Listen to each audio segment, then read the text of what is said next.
Hi everyone, Boothany Botano here, the internet's busiest music nerd, and it's time for a review of the new Porter Robinson album, Nurture. This is the latest full-length LP from electronic music producer and songwriter Porter Robinson. 7 years after the release of his beloved debut Worlds, an album that admittedly when it first dropped I was not into it. It did not get a positive review, and I still get a lot of crap for that review to this day, and I can't really say I've warmed up to the album all that much since. I mean, I get it's one of the more respected records of the 2010s when it comes to electropop and EDM aesthetics, but I just don't care for how those sounds come together on this particular LP. The overly idyllic and sunny group vocals, combined with how overpowering, artificial, and fantastical the instrumentation comes across,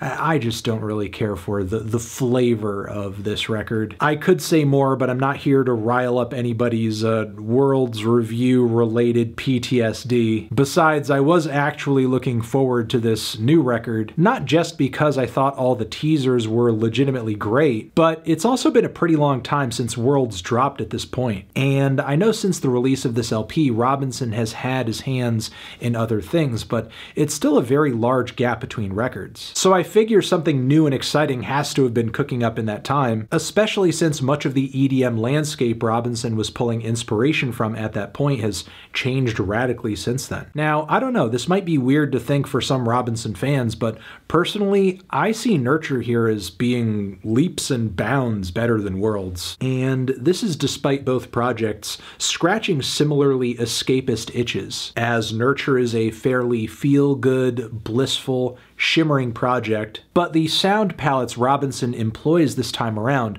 are a lot more nuanced, gauzy, less overpowering, and more enveloping. There is a softer and slightly more organic approach on the vocals too, which I greatly appreciate, which I find to be way more listenable than a lot of the tacky and faux epic singing performances strewn about Worlds. And while Japanese pop and media soundtracks have served as an inspiration in Robinson's stuff for a while, it seems to bleed through even harder here, especially in the piano work that pops up occasionally. Folk music actually takes center stage on a few tracks too, blending in perfectly with the generally joyous and dreamy vibes of this record. Nurture is a consistent project, but still one with a lot of versatility in its track list, a lot of highlights too. One of the first songs on the record, this may be a stretch for some people, but I really feel like this is the One More Time of the album. It's just that euphoric dance anthem with a driving beat, super addictive earworm chorus, setting an epic and otherworldly tone for the record. Now, of course, Robinson pulls these core parallels off with a radically different set of sounds and aesthetics. There, I think, also is a pretty strong difference in who this album is meant to appeal to at the time it is being released. Maybe a societally neglected generation of terminally online kids using anime and music to soften the blow of their pandemic-ravaged reality. Now, following this track is the equally sunny Get Your Wish. The crisp drums and digitized bird sounds underscore some really cheery synthesizers that feel like the soundtrack to a Japanese RPG from the 90s. All of these elements building to some amazingly heavy dance beats around the midpoint. I also love the cute but alien manipulations on the lead vocals from this track and many others on this LP too.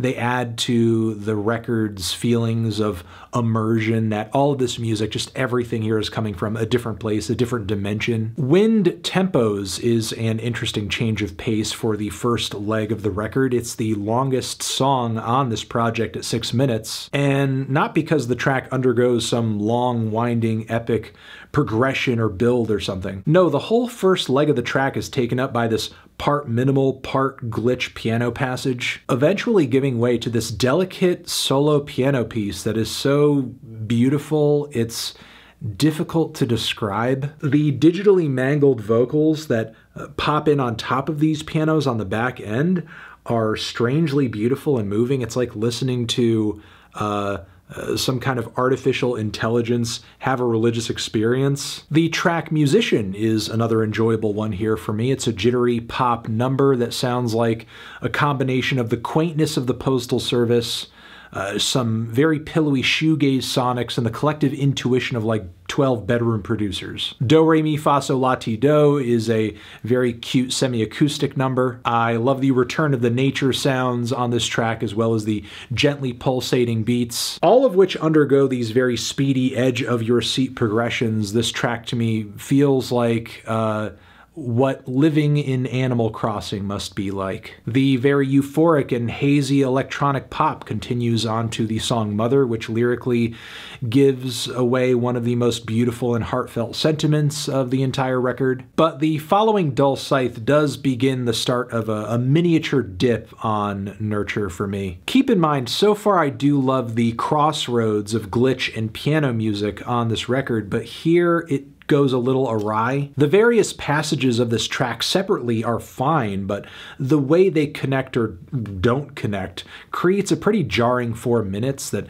doesn't really go much of anywhere in terms of like momentum or direction. Meanwhile, the pacing on the track Sweet Time for me did leave a little bit to be desired at its core. The track feels like one of those slow burning, pumping, dramatic 80s anthems, but ultimately it wasn't pushed far enough in the end. Thankfully, the throttling dance beats pick the pace up once again on something comforting. Then Blossom is a gorgeous acoustic number. The track Unfold sees a crossover with totally now extinct dinosaurs. The extra vocal layers, I think, help bring the record to a grand finish. Then Trying to Feel Alive felt to me almost like a credits roll moment for the record. But seriously, what an enchanting record. Jeez. You know, it's not often I want to use language like spellbound because it seems like, you know, really pretentious and shit, but I did really feel spellbound by numerous portions of this thing.